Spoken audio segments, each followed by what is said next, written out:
পোশাক চেঞ্জ করলেই যদি মানুষের চরিত্র বদল হতো, তাহলে টোকাইরা সবার আগে অল্প টাকা দিয়ে হলো একটা পোশাক কিনে চেঞ্জ হয়ে যেত, ভদ্রলোক হয়ে যেত। তাই পোশাকে কখনো মন চেঞ্জ করে না। আমাদের দেশের কিছু লোকের পোশাক চেঞ্জ হয়েছে, কিন্তু মন চেঞ্জ হয় নাই।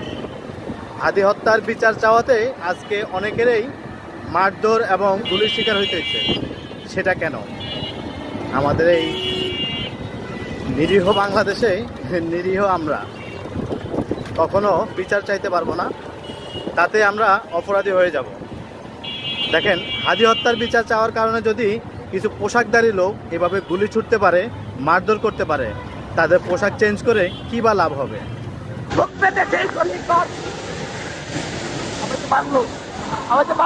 আপনারা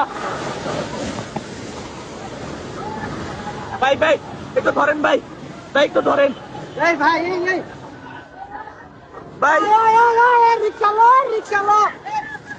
রিক্সা ভাই আমাকে এই যে প্রশাসন মারলো।